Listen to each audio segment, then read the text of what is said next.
Sous les applaudissements pour ma sœur avocate, ma mère me disait d'être plus comme elle. Soudain, mon nom est apparu sur la liste Forbes des milliardaires à la télé. Leurs rires se sont figés dans un silence de choc. Contrairement à certains, j'ai choisi une vraie carrière. Ma sœur Chloé leva sa coupe de champagne. La foule à son mariage parfait et scintillant se mit à rire. Je souris jusqu'à en avoir mal aux joues. Ces mots furent comme une gifle, nette et cinglante. J'étais le certain. J'étais assise à la table 9, celle coincée près de la porte battante de la cuisine, celle pour les cousins éloignés et les amis oubliés. J'étais la fille sans importance, celle avec la simple robe bleue, l'échec. Ma mère regardait Chloé avec des larmes de joie dans les yeux. Mon père rayonnait, si fier de sa fille, l'avocate. Il ne savait pas. Il n'avait aucune idée que pendant qu'il trinquait à son poste à 75 000 € par an, ma société de jeux vidéo, Nova Play, venait d'être évaluée à 8,5 milliards d'euros. Il ne savait pas que l'échec qu'il cachait dans un coin était, à 28 ans, l'une des femmes autodidactes les plus riches du monde. Je suis juste restée assise là, silencieuse. Mon téléphone vibra sur mes genoux. C'était Forbes. Avant de plonger dans le vif du sujet, assurez-vous d'aimer cette vidéo, de vous abonner à la chaîne, et de laisser un commentaire ci-dessous pour me dire d'où dans le monde vous la regardez. En grandissant, je n'ai jamais été la favorite. Je n'étais pas l'enfant à problème. Je n'étais ni bruyante ni difficile. J'étais juste silencieuse. J'étais l'ombre. Ma sœur Chloé était le fils. Tout semblait facile pour Chloé. Du moins, c'est l'impression que ça donnait. Elle avait d'excellentes notes partout. Elle était capitaine de l'équipe de débat. Elle jouait du violon, un instrument que ma mère avait choisi pour elle. Chloé n'aimait même pas le violon, mais elle en jouait parfaitement. Elle faisait tout ce qu'elle était censée faire. J'étais l'enfant avec du potentiel. C'est ce que mes professeurs disaient toujours. Juliette a tellement de potentiel. Si seulement elle s'appliquait. Ce n'était pas que je ne m'appliquais pas. Je ne m'appliquais simplement pas aux choses qu'il valorisait. Je me souviens, en 5e, j'ai reçu mon bulletin. J'avais d'excellentes notes partout, sauf un 15/20 en histoire géo. J'étais fier. J'avais travaillé dur. Je l'ai ramené à la maison et l'ai donné à ma mère. Elle a parcouru le papier. Ses yeux ont sauté par-dessus toutes les bonnes notes. Ils ont atterri sur le 15. Un 15, Juliette. Que s'est-il passé? Je ne sais pas, maman. C'est une matière difficile. Ta sœur n'a jamais eu de 15. Elle comprend qu'il faut travailler dur pour toutes ses notes. J'ai travaillé dur, soupira-t-elle. C'était le son que j'entendais le plus souvent. Une courte bouffée d'air fatigué, le son de la déception. Essaie juste de faire plus d'efforts, chérie. Sois plus concentré. Comme Chloé. Chloé était au lycée. Elle recevait déjà des lettres des universités. Elle allait devenir avocate. Mon père le disait à tout le monde. Il le disait au barbecue, à l'épicerie, au facteur. Ma fille Chloé, elle va à la faculté de droit. Elle va devenir avocate. J'étais dans ma chambre, à apprendre à coder toute seule. J'adorais les ordinateurs. J'adorais la logique. J'adorais construire quelque chose à partir de rien. J'adorais créer des mondes. À 15 ans, j'ai créé un jeu simple. C'était une petite aventure textuelle. J'étais si fier. Je l'ai montré à mon père. Il a plissé les yeux devant l'écran. Des lignes de code remplissaient le moniteur. Qu'est-ce que c'est? C'est un jeu, papa. Je l'ai construit. Tu tapes des commandes comme aller au nord ou prendre l'épée. Il a regardé un instant. Il ne comprenait pas. C'est bien, Juliette. Mais est-ce que ça va t'aider pour ton bac? Ta sœur fait du bénévolat dans un cabinet d'avocats cet été. Tu devrais peut-être trouver quelque chose d'utile à faire. C'est utile, ai-je dit. Ma voix était faible. C'est un passe-temps. Ce n'est pas une carrière. C'était le mot. La carrière. Chloé avait une carrière. J'avais un passe-temps. Quand est venu le temps de l'université, la dispute a été silencieuse, mais profonde. Chloé était à la faculté de droit d'Assas. Mes parents avaient un autocollant d'Assas sur leur voiture. Je leur ai dit que je voulais me spécialiser en informatique et en médias numériques. L'informatique, a dit maman. Nous étions dans la cuisine. Elle coupait des oignons. Elle n'a pas arrêté. Comme réparer des ordinateurs. Juliette, tu es si intelligente. Tu pourrais faire n'importe quoi. Tu pourrais être médecin. Tu pourrais être avocate comme ta sœur. Je ne veux pas être avocate, maman. Je veux créer des jeux. Elle a finalement arrêté de couper. Elle m'a regardé. Ses yeux étaient tristes. C'était pire que si elle avait été en colère. Des jeux vidéo ? A-t-elle dit. Le mot semblait sale dans sa bouche. Juliette, c'est pour les garçons dans leur cave. Ce n'est pas une vie. Ce n'est pas un vrai métier. C'est un vrai métier. Les gens gagnent des millions. Ne sois pas dramatique. Ce n'est pas réaliste. Peut-être que si tu étais un peu plus comme ta sœur, elle pense à l'avenir. Elle est pragmatique. Pragmatique signifiait comme eux. Pragmatique signifiait approuver. Je suis allé à l'université. J'ai obtenu mon diplôme. Je l'ai fait à ma façon. Après l'obtention de mon diplôme, je n'ai pas postulé dans de grandes entreprises sûres. J'ai emménagé dans un minuscule appartement avec 2 autres codeurs. Nous avions une idée. Nous avions un rêve. Nous avons lancé NovaPlay. J'ai appelé mes parents pour leur dire. J'ai créé ma propre entreprise, ai-je dit, en essayant de rendre ma voix forte. Il y a eu une pause. Mon père a pris le téléphone. Une entreprise. Quel genre d'entreprise ? Une entreprise de jeux vidéo. Nous construisons une nouvelle plateforme. Je l'ai entendu soupirer. C'était exactement comme le soupir de ma mère. Juliette, quand vas-tu devenir sérieuse ? Tu as un diplôme. Trouve-toi un vrai travail avec une mutuelle et un plan d'épargne retraite. Ta sœur vient de passer le barreau. C'est un vrai travail, papa. Appelle-nous quand tu auras fini de jouer, a-t-il dit, et il a raccroché. Je me suis assise dans mon appartement vide. Le seul meuble était une chaise pliante et un matelas par terre. J'ai regardé le mur. Je n'ai pas pleuré. Je suis juste retourné travailler. Pendant 6 ans, j'ai travaillé. Je ne suis pas allé aux vacances en famille. J'ai manqué les Toussaints. J'ai manqué les Noëls. J'envoyais des cadeaux, mais je ne rentrais jamais à la maison. Elle est tellement occupée avec son projet. J'ai entendu ma mère dire à ma tante au téléphone. Oui, Chloé arrive par avion. Nous sommes si excités. Ils ne comprenaient pas. Ils ne voulaient pas comprendre. Pour eux, j'étais un échec. J'étais la fille bizarre qui jouait avec les ordinateurs. J'étais celle qui ne rentrait pas dans le moule. J'étais celle qui n'était pas comme Chloé. J'ai arrêté d'essayer d'expliquer. J'ai arrêté d'essayer de leur faire voir. J'ai juste construit mon monde et je l'ai construit en silence. Ma famille voyait un passe-temps. Voici ce qu'ils n'ont jamais vu. Ils n'ont jamais vu le premier appartement. Celui où le chauffage ne fonctionnait pas. Je portais 2 vestes pour dormir. Je codais jusqu'à ce que mes doigts soient bleus et raides. Mes cofondateurs, Marc et Sophie, dormaient par terre. Je dormais sur le matelas. Nous vivions de nouilles instantanées et de café de station-service. Ils n'ont jamais vu les rejets. Nous avons présenté NovaPlay à 53 investisseurs différents. 53 noms. Le marché est saturé. Le jeu est une niche. Vous êtes trop jeune. Vous n'avez pas l'expérience. Après le 30e nom, je me suis assise dans ma Renault Clio de 2004 et j'ai pleuré. J'étais si fatigué. J'étais si fauché. Ma carte de crédit était au maximum. J'avais 40 € sur mon compte en banque. Mon téléphone a sonné. C'était ma mère. Juliette. Ma chérie, je voulais juste appeler. Nous sommes si fiers. Chloé vient de gagner sa première affaire. Une vraie affaire au tribunal. Son cabinet est si impressionné. Nous l'emmenons dîner à l'Ambroisie. Tu manges bien, ma chérie ? Tu as l'air fatiguée. J'ai essuyé mes larmes. Je vais bien, maman. Juste occupée. Tu travailles trop dur sur ce petit truc d'ordinateur, a-t-elle dit.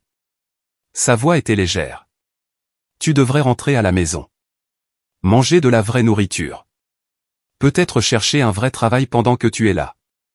Je parie que le cabinet de Chloé embauche des assistantes juridiques. J'ai un vrai travail, maman. Bien sûr, ma chérie. Bon, je dois te laisser. Nous trinquons à la santé de Chloé. À bientôt. Elle a raccroché. J'ai posé le téléphone. J'ai fixé le volant. Une assistante juridique dans le cabinet de sa sœur. J'ai pris une profonde inspiration. J'ai démarré la voiture et je suis retourné à l'appartement pour travailler sur la présentation pour l'investisseur numéro 31. Ils n'ont jamais vu le premier lancement raté. Nous l'avions appelé le monde des pixels. Nous pensions que c'était brillant. Nous l'avons mis en ligne. Nous avons eu 200 utilisateurs, puis 100, puis 10. C'était un fiasco. Un échec complet et humiliant. Nous avions dépensé tout notre argent. Le peu de capital d'amorçage que nous avions supplié d'obtenir. Il avait disparu. Marc m'a regardé. Juliette, je crois. Je crois que c'est fini. Sophie pleurait. J'ai regardé la facture du serveur. J'ai regardé notre compte en banque vide. Je ne sentais rien. Juste du froid. Non, ai-je dit. Ma voix était calme. Ce n'est pas fini. J'ai vendu ma voiture, la Clio. J'en ai eu 2500 €. Ça nous donne 3 mois de plus. J'ai dit, nous ne construisons pas un nouveau jeu.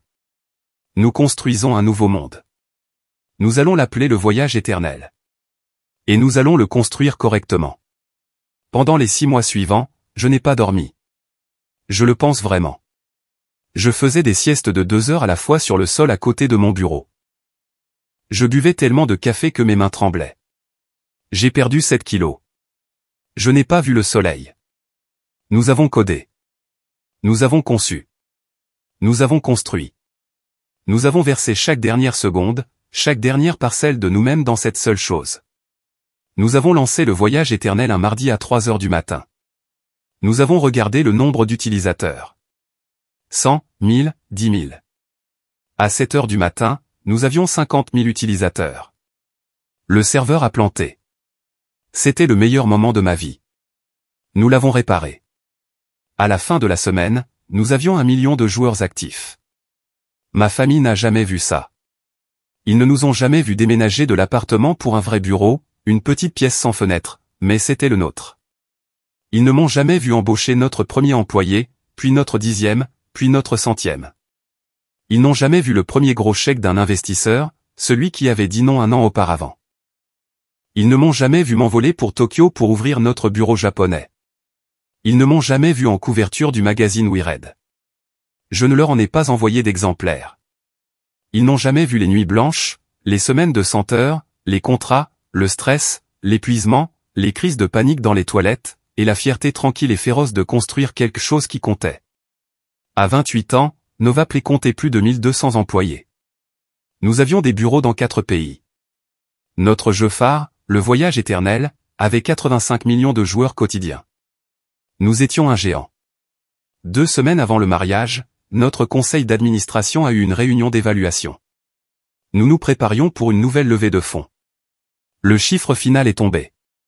Novaplay était évalué à 8,5 milliards d'euros. Ma participation majoritaire valait plus de 2,1 milliards d'euros. J'étais milliardaire. Je me suis assise dans mon bureau aux parois de verre, regardant la ville. J'ai regardé le rapport. 8,5 milliards d'euros. Je pensais que je ressentirais quelque chose.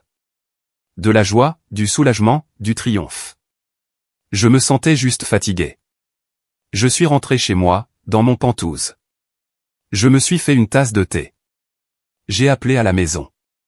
C'était 2 semaines avant le mariage de Chloé. Mon père a répondu. Juliette, bien.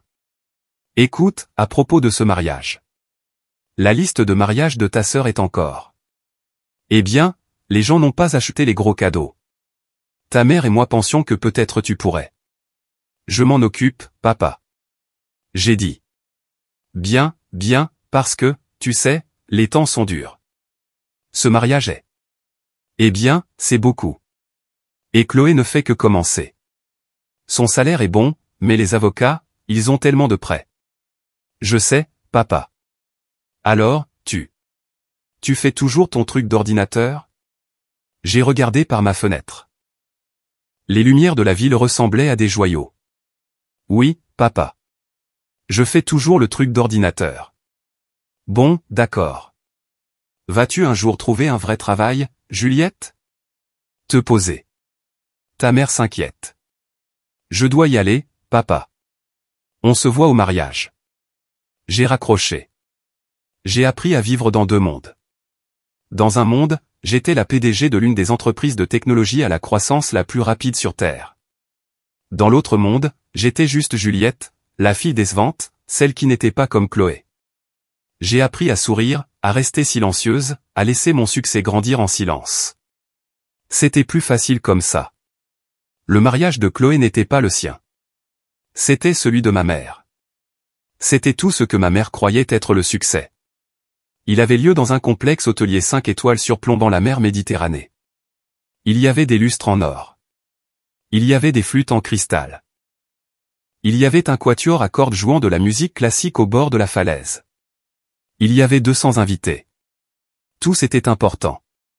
Des avocats, des médecins, des juges et des familles de la vieille bourgeoisie. Je suis arrivé seul. J'avais garé ma propre voiture, une simple Tesla noire. Je n'aime pas être tape à accent grave-l'œil. Le voiturier a regardé ma voiture, puis la file de Bentley et de Porsche. Il a haussé les épaules. Je suis entré. Ma mère s'est précipitée vers moi. Elle portait une robe beige qui coûtait plus cher que ma première voiture. « Juliette, tu es là » a-t-elle dit un peu trop fort. Elle a regardé ma robe. C'était une simple et élégante robe de soie bleu foncé. C'était de la haute couture. Elle coûtait 10 000 €. Pour elle, c'était simple. Oh, Juliette, c'est simple. Tu es jolie, mais... Elle a tripoté mes cheveux. Tu n'aurais pas pu. Laisse tomber. Essaie juste de sourire. Elle regardait la nouvelle famille de Chloé. La belle famille. C'était la vieille bourgeoisie. Le genre de personnes qui possèdent des immeubles. Ma mère était désespérée de les impressionner. Maman, je suis très bien. Oui. Oui. Les beaux-parents de Chloé sont là. Ils sont merveilleux. C'est un juge fédéral. Sa femme est au conseil d'administration du musée. Tellement impressionné par Chloé. Il l'adore. Elle ne m'a pas présenté. Elle m'a juste éloigné. Ta table est là-bas. Numéro 9, près du fond. C'est un bon endroit. Je savais ce qu'était la table 9. Je m'y suis dirigé. C'était, comme je m'y attendais, juste à côté de la porte battante de la cuisine.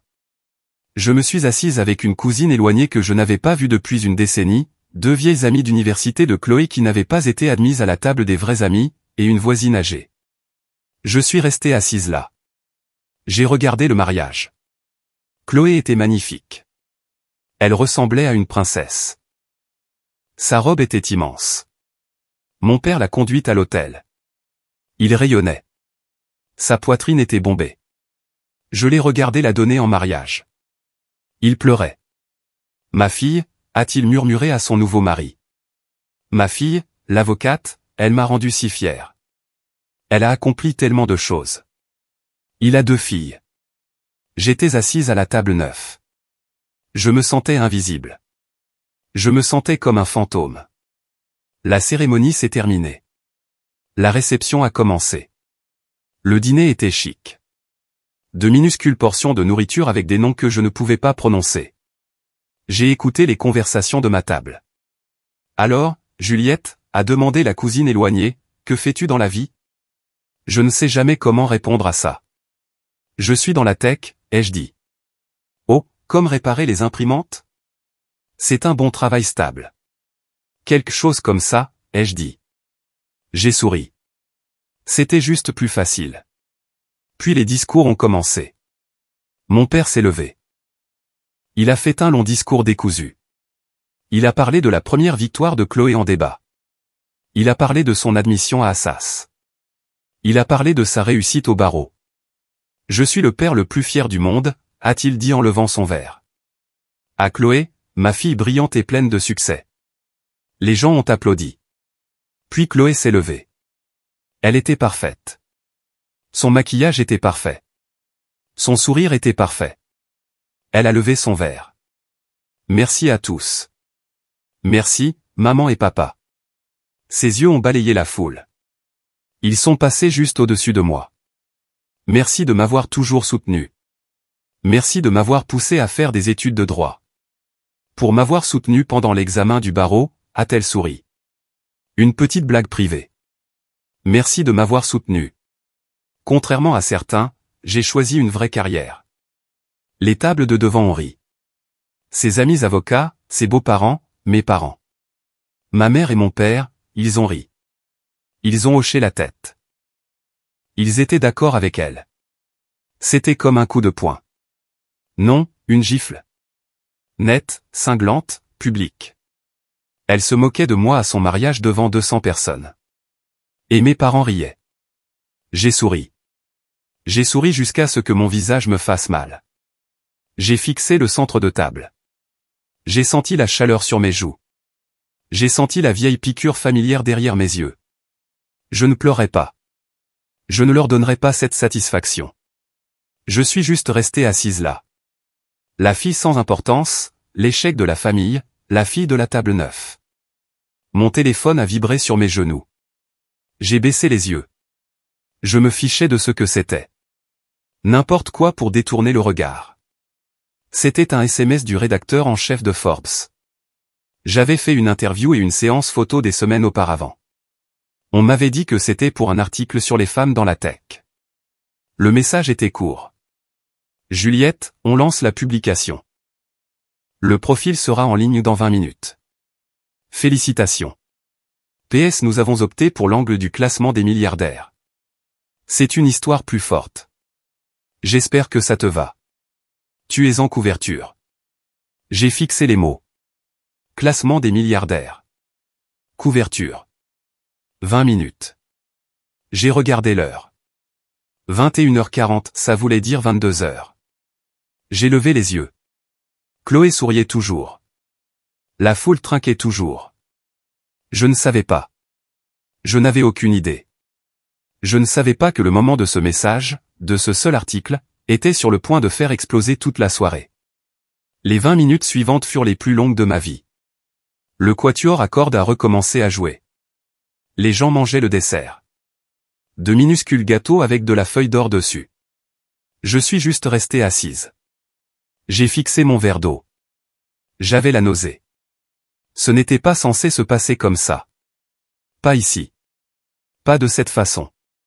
J'avais gardé ma vie privée pour une raison. Je ne voulais pas la célébrité. Je ne voulais pas l'attention. Je voulais juste construire. Et je ne voulais pas de cette confrontation. C'était le jour de Chloé. Le jour dont mes parents avaient rêvé. Et j'étais sur le point de le détruire. Mon cœur battait la chamade. 21h55, j'ai pensé à partir. Juste me lever, sortir par la porte et disparaître. Mais où irais-je? J'étais piégé. 21h59, j'ai retenu mon souffle. 22h, la musique jouait. Rien ne s'est passé. Peut-être que c'était retardé. Peut-être que ce ne serait pas un grand événement. Peut-être que personne ne le remarquerait même. Puis ça a commencé. Une seule vibration. De l'autre côté de la salle, à une table d'amis avocats de Chloé, un homme a regardé son téléphone. Il vérifiait probablement les cours de la bourse ou les résultats sportifs. Ses yeux se sont écarquillés. Il a arrêté de mâcher. Il a attrapé le bras de la femme à côté de lui. Il lui a montré l'écran. Elle a couvert sa bouche. Elle a chuchoté, « Oh mon Dieu !» Puis ils m'ont tous les deux regardé. À la table 9, je voulais glisser sous la table. Puis une autre vibration, et une autre. C'était comme une vague qui commençait. Un invité près du devant, l'un des plus importants, a regardé son téléphone. Il a froncé les sourcils. Il a lu. Il a levé les yeux. Il a regardé mon père. Puis il m'a regardé. Son expression était. Je ne pouvais pas la lire. Choc, incrédulité. Les chuchotements ont commencé. C'est la sœur de Chloé? Non, ça ne peut pas être. Regarde, c'est elle. Juliette Dubois. Dit qu'elle a 28 ans. Milliard avec un monsieur, le son de la pièce a changé. Le bavardage joyeux s'est éteint. Le cliquetis des fourchettes s'est arrêté. L'onde se propageait plus vite maintenant. Les téléphones s'allumaient sur chaque table, comme un virus, comme un feu se propageant dans l'herbe sèche. Tout le monde regardait son écran, puis me regardait. La fille qu'ils avaient ignorée toute la nuit. La fille à la robe simple. La fille près de la porte de la cuisine. L'onde a atteint la table d'honneur. Elle a atteint les VIP. Le nouveau beau-père de Chloé, le juge, a froncé les sourcils en regardant son téléphone. Il avait une alerte pour, je ne sais pas, les nouvelles financières. Il a lu. Il s'est penché. Lentement, délibérément, il a montré l'écran de son téléphone à mon père. J'ai regardé le visage de mon père. C'est arrivé au ralenti. Il souriait encore du discours de Chloé. Le sourire fier et heureux. Il a plissé les yeux devant le téléphone. Le sourire a fondu. Il ne s'est pas juste estompé. Il a fondu de son visage. Sa mâchoire est tombée. La couleur rose vive du champagne, a disparu. Sa peau est devenue blanche, d'un blanc papier, maladif et pâle. On aurait dit qu'il avait été frappé. Il n'a pas regardé le juge. Il n'a pas regardé ma mère. Sa tête a tourné très lentement. Ses yeux m'ont trouvé de l'autre côté de la pièce. Son regard n'était pas en colère. Il n'était pas fier. Il était vide, perdu, terrifié. Ma mère a vu son visage. François, qu'est-ce que c'est? Qu'est-ce qui ne va pas? Elle a cherché son propre téléphone dans son sac. Elle l'a sorti. L'écran était déjà allumé. Elle a vu le titre. Sa main, celle avec la grosse bague en diamant, est allée à sa gorge. Ses lèvres ont tremblé. Elle a chuchoté mon nom. Juliette. Ce n'était pas une question. C'était un hoquet. Le quatuor à cordes l'a senti. La musique a faibli. Un violon a joué une fausse note, puis s'est arrêté. La salle, les 200 personnes, est tombée dans un silence complet. Le seul son était le balancement de la porte de la cuisine. Vlan. Vlan. Et dans ce silence terrible et écrasant, il y avait Chloé. Elle était toujours debout, coupe de champagne à la main. Son sourire parfait était figé. C'était un masque. Elle n'avait pas vu de téléphone. Elle a juste vu son nouveau mari la fixer. Elle a vu ses beaux-parents la fixer. Elle a vu mes parents la fixer. Qu'est-ce qu'il y a?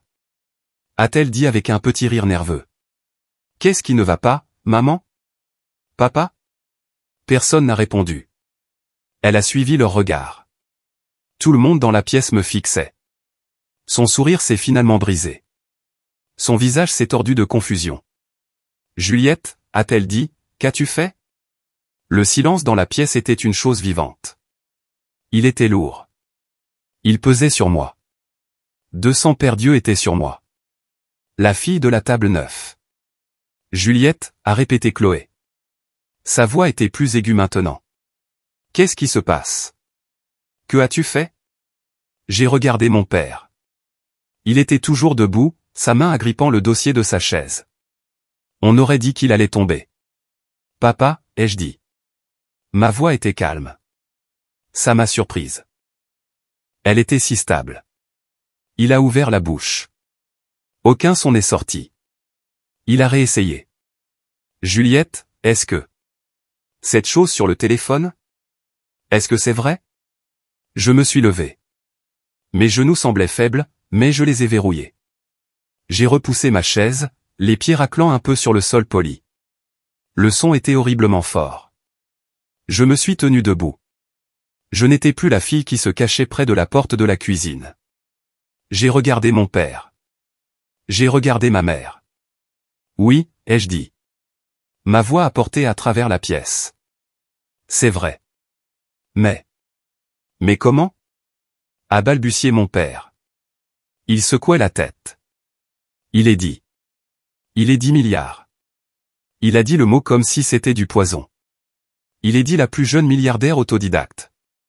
C'est une blague, n'est-ce pas? C'est une sorte de canular. Ce n'est pas un canular, papa. Mais les jeux vidéo, a-t-il dit. Sa voix était désespérée. Il me suppliait de donner un sens à tout ça.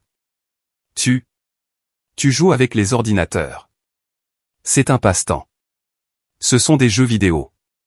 Pas seulement des jeux, papa. J'ai dit, en gardant ma voix douce mais claire. Une entreprise. Elle s'appelle NovaPlay. Je l'ai créée il y a 6 ans. L'entreprise que tu as appelée mon petit truc d'ordinateur. J'ai vu le souvenir le frapper. Ses yeux ont tressailli. Elle emploie 1200 personnes, ai-je continué. Nous avons des bureaux dans 4 pays. Nous avons 85 millions de joueurs quotidiens. Ce sont de vraies personnes, papa. C'est un vrai travail. Non, a murmuré ma mère. Elle lisait l'article sur son téléphone, son doigt traçant les mots sur l'écran. Il est dit Juliette Dubois, fondatrice et PDG. Elle a levé les yeux vers moi, ses yeux écarquillés d'une lumière étrange et terrifiée. Il est dit valeur nette 2,1 milliards d'euros. 2,1 milliards. La salle a eu un hoquet de surprise. C'était une seule inspiration brusque. Le juge, les beaux-parents, leurs visages étaient pâles. Ils fixaient ma mère, puis moi. Ils venaient de se moquer de moi. Ils venaient de porter un toast à la vraie carrière alors que la personne la plus riche de la salle était assise près de la cuisine. C'est 2,1 milliards d'euros sur la base de l'évaluation d'aujourd'hui, maman, ai-je dit aussi calmement que si je parlais de la météo. La nouvelle levée de fonds vient de se conclure. Chloé a finalement bougé. Elle a laissé tomber sa coupe de champagne.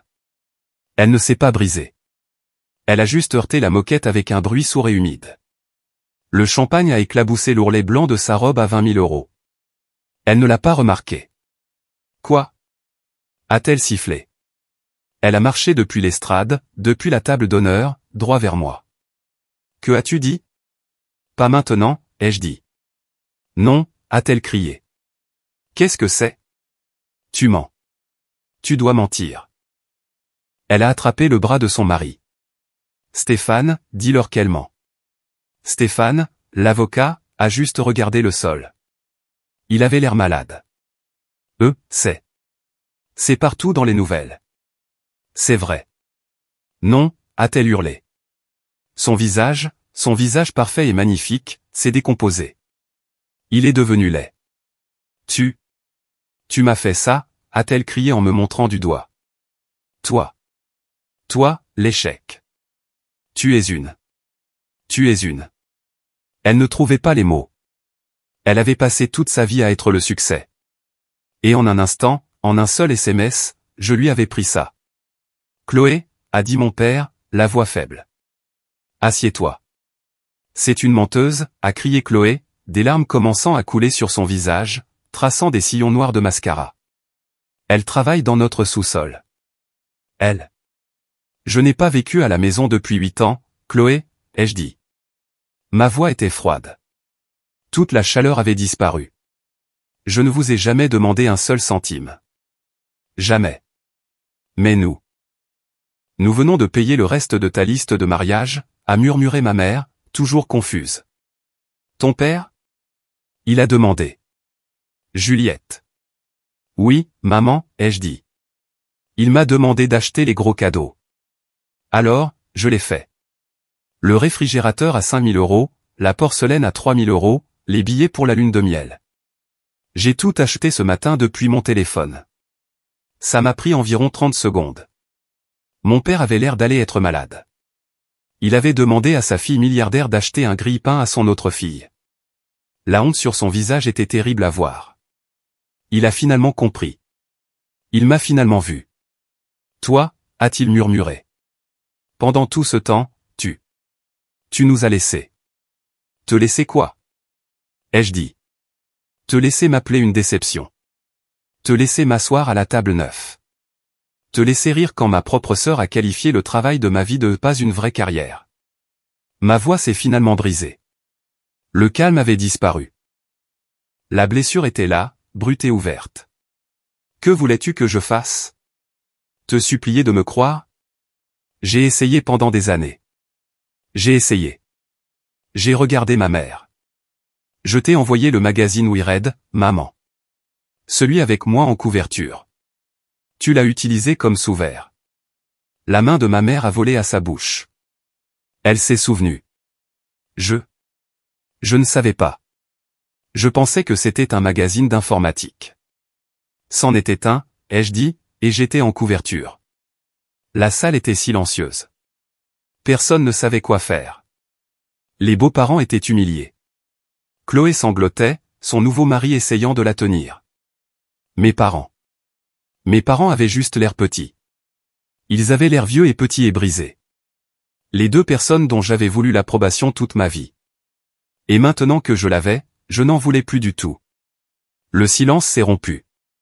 Il s'est brisé en 100 morceaux silencieux et laids. Les chuchotements ont repris. Mon Dieu, c'est elle. Elle a créé le voyage éternel. Mes enfants sont obsédés par ce jeu. Jim, cherche ça. Est-ce que c'est du bois, comme dans Nova Play? J'aurais dû savoir. Mon cabinet gère certains de leurs brevets internationaux. Je n'ai jamais fait le lien. Elle était assise à la table 9. Ils l'ont assise à la table 9. Ce dernier murmure était le plus fort. Il venait du juge, le beau-père de Chloé. Il regardait mes parents avec un dégoût pur et froid. C'était un homme qui comprenait le statut. Il comprenait le pouvoir. Il ne se souciait pas qu'ils aient menti. Il se souciait qu'ils soient stupides, qu'ils ne sachent pas que leur propre fille était une reine. Il les voyait comme des imbéciles. Ma mère a vu son regard.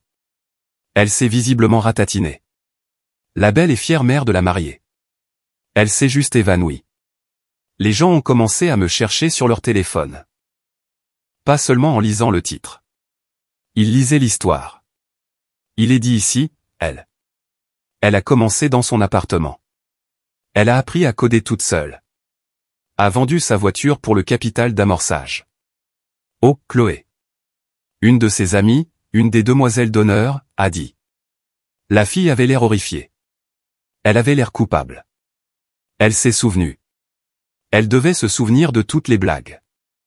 De toutes les fois où elle avait été chez mes parents à les écouter parler de la pauvre Juliette et de sa phase informatique. Les rires du discours de Chloé il y a à peine 30 minutes semblaient maintenant dégoûtants. Ils flottaient dans l'air. Tout le monde dans cette salle était complice. Ils avaient tous ri. Ils avaient tous été d'accord. L'échec était la personne la plus réussie qu'aucun d'entre eux ne rencontrerait jamais.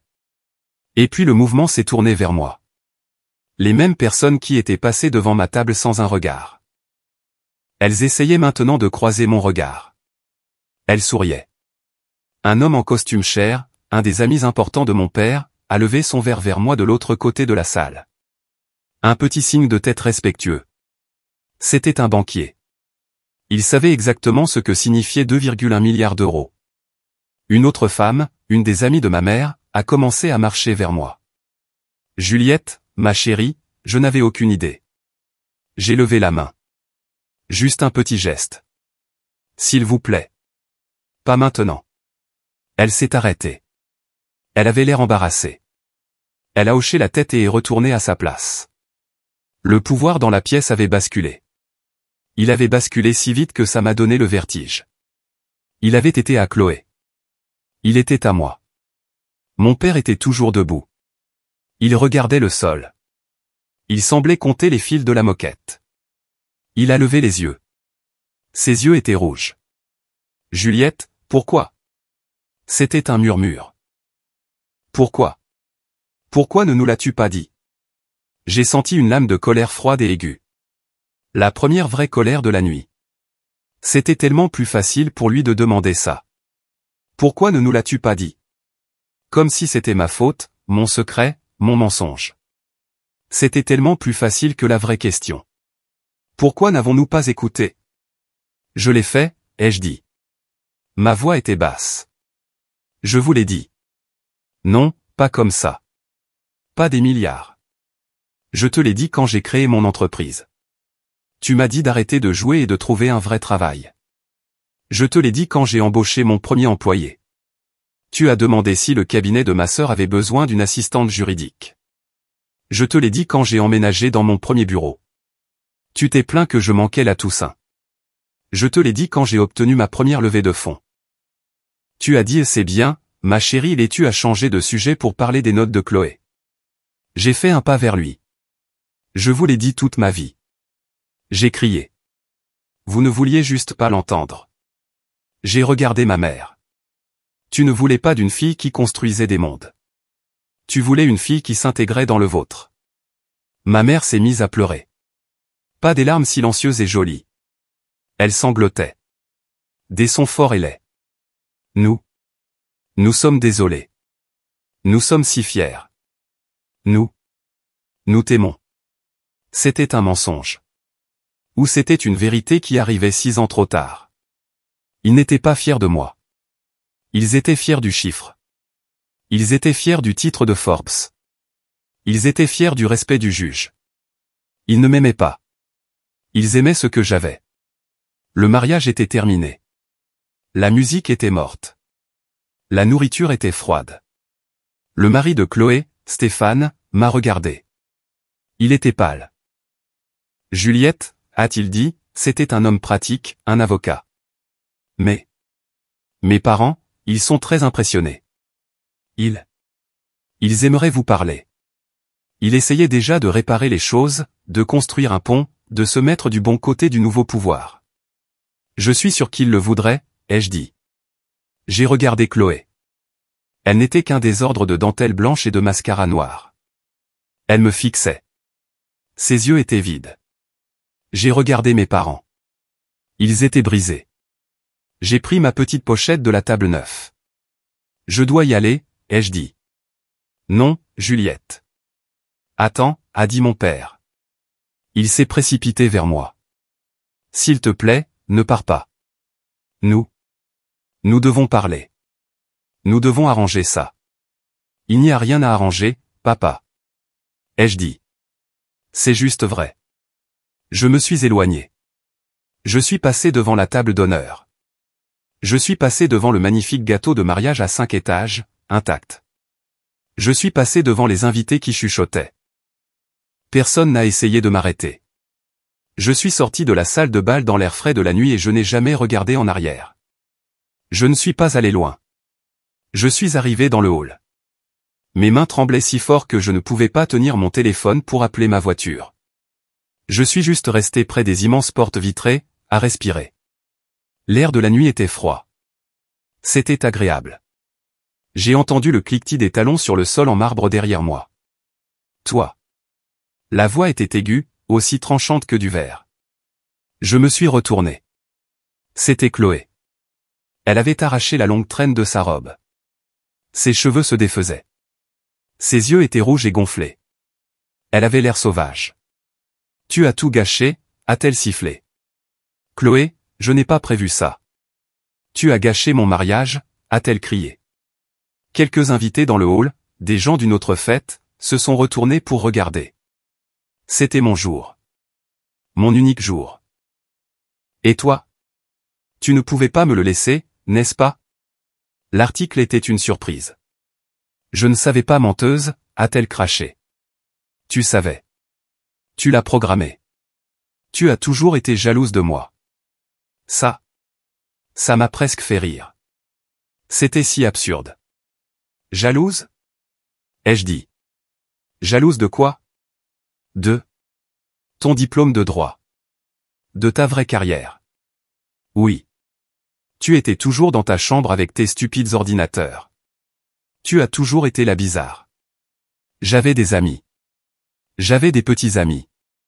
J'avais maman et papa. Tu n'avais rien. J'avais mon travail, ai-je dit. Ton travail? A-t-elle ricané.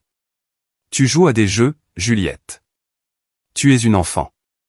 Je suis une enfant, ai-je dit, qui vient de payer pour tout ton mariage. Celui dans lequel tu te tiens actuellement. Son visage est devenu blanc. Je suis une enfant qui vient d'humilier tes nouveaux beaux-parents.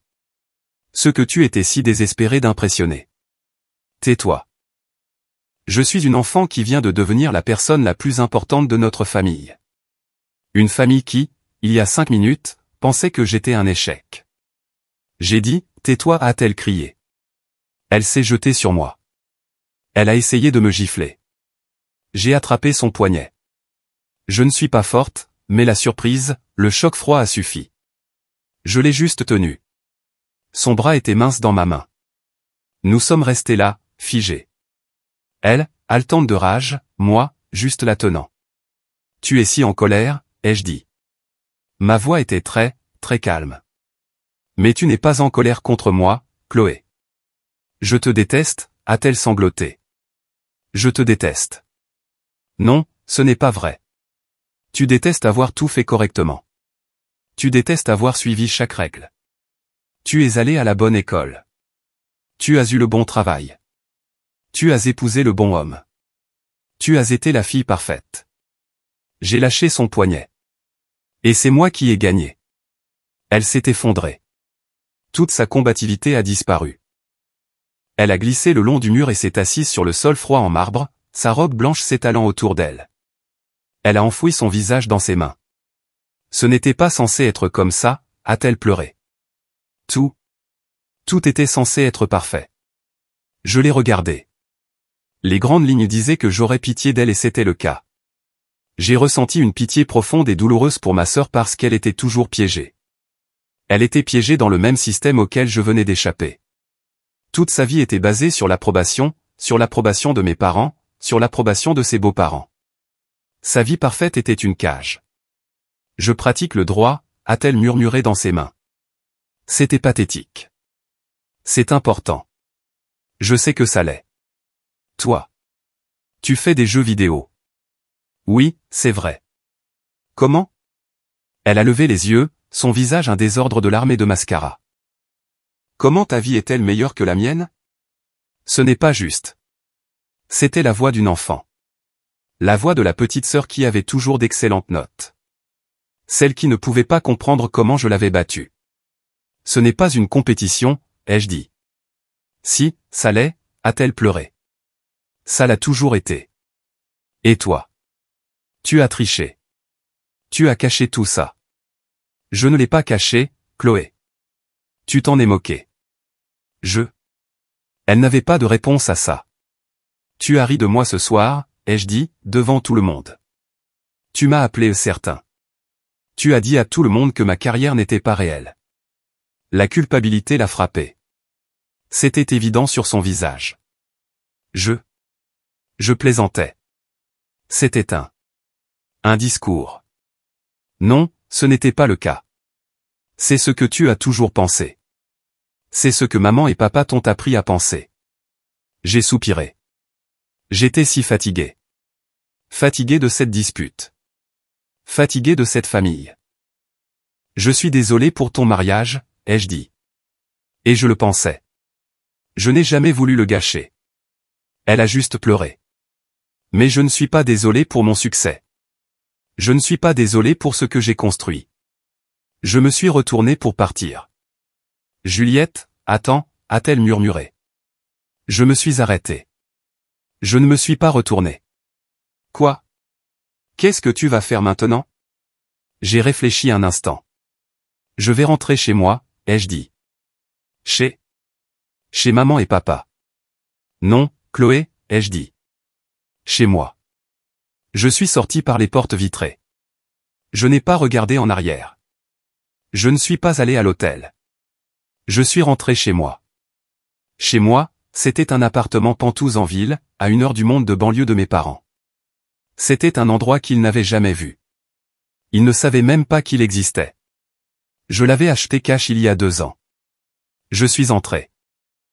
Mon assistante, sachant ce qui s'était probablement passé, avait allumé la cheminée. J'ai enlevé la simple robe bleue. Je l'ai laissée tomber par terre. J'ai pris une longue douche chaude. J'ai lavé le mariage, les chuchotements, la haine, la pitié, tout. J'ai tout lavé. J'ai mis un simple jogging et un t-shirt. Je me suis assise sur mon balcon. L'horizon de la ville s'étalait devant moi. Des milliers de lumières, des milliers de vies, un monde que je m'étais construit. J'ai regardé le lever du soleil. Mon téléphone, que j'avais mis en silencieux, était une brique vibrante et solide. 142 SMS, 58 appels manqués. C'était de tout le monde. Mes parents, Chloé, Stéphane, mes nouveaux beaux-parents, mes tantes, mes oncles, mes cousins, des journalistes. Tellement de journalistes. L'article de Forbes était partout. C'était l'histoire numéro 1 sur tous les sites d'information.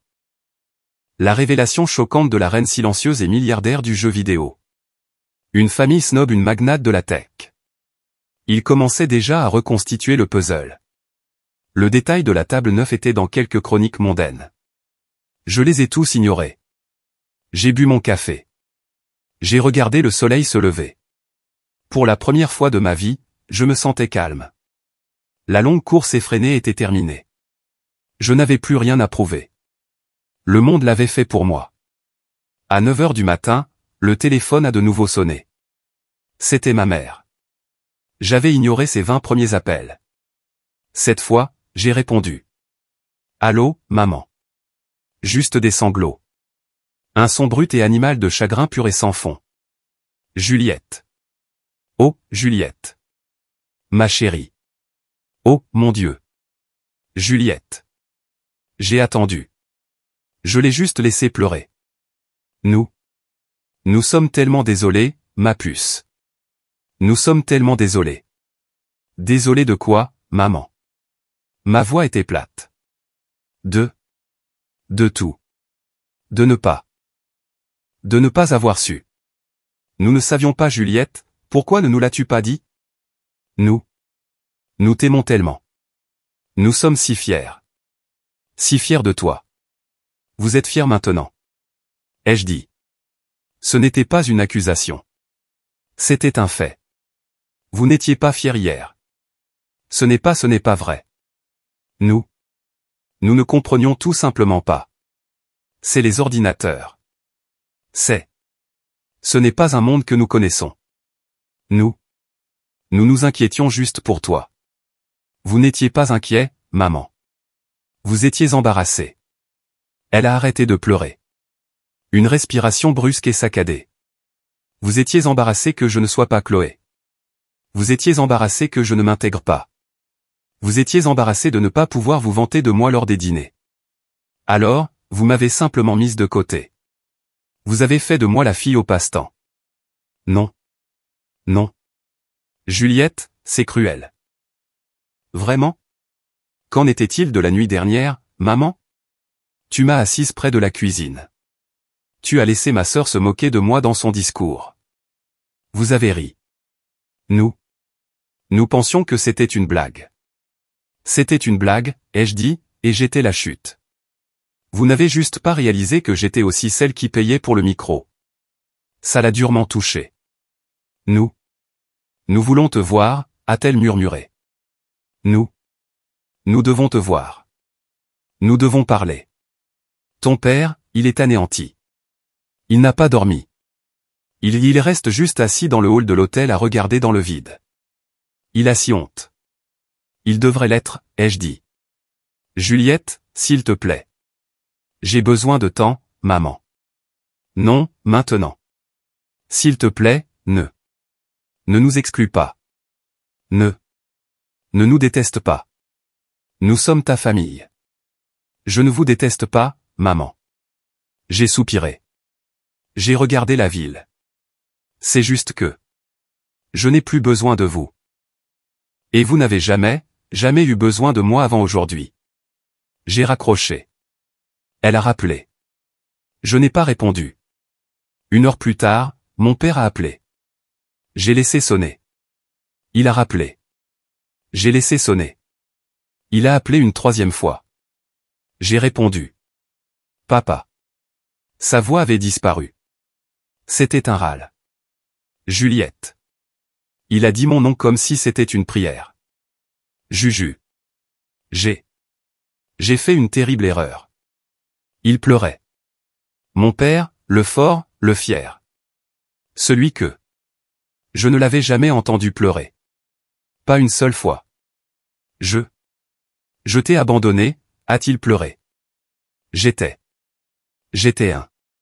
un mauvais père. J'étais si stupide. J'étais si fier de Chloé.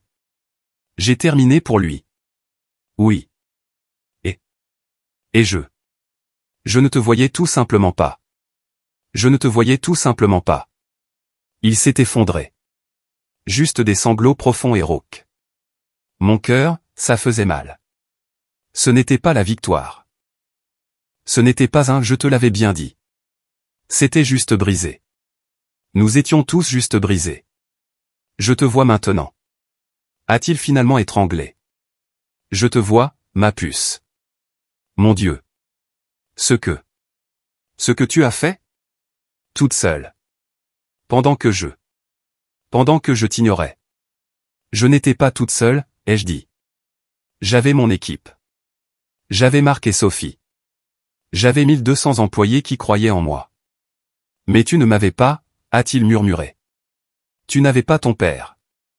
J'ai fermé les yeux. Non, ai-je dit, je ne l'avais pas. Il y a eu un long silence, juste sa respiration. Pouvons-nous parler? A-t-il demandé. Sa voix était petite. La voix d'un petit garçon. Pouvons-nous juste te voir? Pas pour l'argent, Juliette. Je ne veux pas, je veux juste voir ma fille. J'ai regardé mon balcon. J'ai regardé le lever du soleil. L'heure des comptes était arrivée. Ce n'était pas bruyant comme le mariage. C'était silencieux comme cet appel téléphonique. C'était le vrai moment. Oui, ai-je dit. Nous pouvons parler. Quand? Maintenant, nous viendrons à toi. Où es-tu? Non, ai-je dit. Pas comme ça. Pas pendant que vous êtes désespéré. Pas pendant que je suis en colère. J'ai pris une longue inspiration. Ce soir? Venez à la maison. Venez à la maison. J'y viendrai pour le dîner. Le dîner? Oui. D'accord. Le dîner. Il avait l'air si soulagé. Papa. Oui, ma puce. J'arrive, ai-je dit. Mais tu dois comprendre, je ne rentre pas à la maison en tant que la fille que vous avez façonnée. Il était silencieux. Je viens en tant que la femme que vous avez ignorée. J'ai raccroché le téléphone. J'ai passé la journée à travailler. J'ai pris des appels. J'ai répondu à des emails. J'ai dirigé mon entreprise. Mon équipe était extatique. La publicité était folle. Nos chiffres d'utilisateurs avaient bondi de 30% du jour au lendemain. Pour eux, j'étais juste Juliette, la patronne, la PDG. J'aimais ça. C'était simple. C'était réel. À 19h, je suis allé chez mes parents, la maison où j'ai grandi. Je n'ai pas pris la Tesla. J'ai pris ma vieille Renault usée, pas celle que j'avais vendue. J'en avais acheté une autre plus tard, une voiture de 10 ans que j'utilisais pour les courses. Je voulais être moi, celle qu'ils avaient toujours connue. Je me suis garé dans l'allée.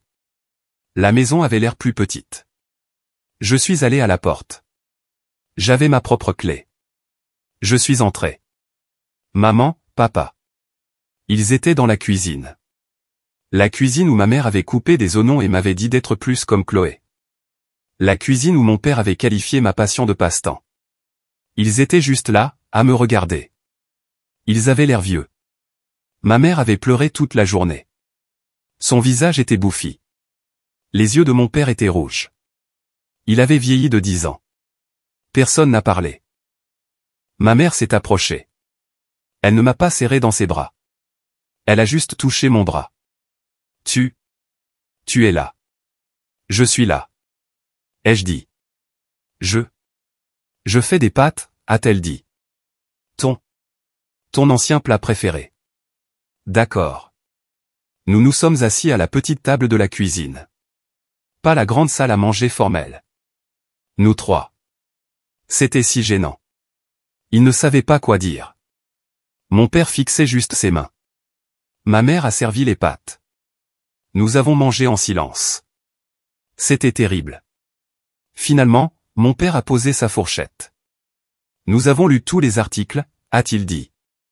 Je suis sûr que oui. Nous n'avions aucune idée, a murmuré ma mère. Les 53 rejets, l'appartement froid. Tu as vendu ta voiture. Oui. Tu étais toute seule, a dit mon père. Et tu? Tu n'as jamais appelé. Tu n'as jamais demandé d'aide. L'auriez-vous donné? Ai-je demandé. Je n'étais pas cruel. C'était une vraie question. M'auriez-vous donné 50 000 € pour une idée de jeu vidéo? Ou m'auriez-vous dit de rentrer à la maison et de trouver un vrai travail? Il n'a pas pu répondre. Il a juste baissé les yeux. Il connaissait la réponse. Je l'ai fait parce que vous ne croyez pas en moi. J'ai dit, je l'ai fait pour vous prouver que vous aviez tort. Eh bien, a dit mon père avec un petit sourire triste. Tu l'as fait, Juliette. Tu as gagné. Ce n'était pas un jeu, papa. Je leur ai tout raconté pour la première fois. Je leur ai tout raconté. Je leur ai parlé des serveurs qui plantaient. Je leur ai parlé des semaines de 100 heures. Je leur ai parlé de la terreur d'embaucher mon premier employé, d'être responsable de la vie de quelqu'un d'autre. Je leur ai parlé du voyage à Tokyo. Je leur ai parlé de la réunion d'évaluation à 1 milliard d'euros. Je leur ai raconté mon histoire. Et pour la première fois, ils ont écouté. Ils n'ont pas interrompu. Ils n'ont pas changé de sujet pour parler de Chloé. Ils ont juste écouté. Pas mon titre, pas mon solde bancaire. Ils ont écouté ma voix. Au bout d'une heure, j'avais terminé. J'étais vide. Ma mère pleurait, mais doucement maintenant. Mon père a juste hoché la tête. Merci de nous l'avoir dit. Il a dit. Chloé, a dit ma mère. Elle est chez ses beaux-parents. Elle ne va pas bien. Je sais. Elle est si en colère, a dit ma mère. Elle a l'impression que tu lui as appris quelque chose. J'ai regardé ma mère. Vous avez toujours voulu que je sois plus comme Chloé, ai-je dit doucement. Elle a croisé mon regard. Maintenant, ai-je dit, Chloé veut être plus comme moi. C'était la vérité. La simple et dure vérité. Je me suis levé. Je dois y aller. Reviendras-tu? A demandé ma mère. Elle était désespérée. Je ne sais pas, maman. J'ai marché jusqu'à la porte. Je les ai regardés. 2 petites personnes tristes dans une cuisine. Je ne ressentais pas de colère. Je ne ressentais pas de vengeance. Je ressentais juste la paix. J'avais passé toute ma vie à essayer de les amener à me voir. Et maintenant, ils le faisaient. Ce n'était pas parfait. Ce ne serait jamais parfait, mais c'était une conclusion. Ils m'avaient appris que le respect se gagnait en s'intégrant. J'avais prouvé qu'il se gagnait en étant authentique. J'étais authentique et j'étais libre. Si vous avez déjà été celui en qui personne ne croyait. Si vous avez déjà été celui dans le coin, celui à la table du fond. Si vous avez déjà été l'ombre, continuez. N'attendez pas qu'ils vous voient. N'attendez pas leur approbation. Allez construire votre monde. Allez construire votre empire. Laissez votre succès faire le bruit. Laissez votre travail être la preuve. Et laissez votre silence parler pour vous.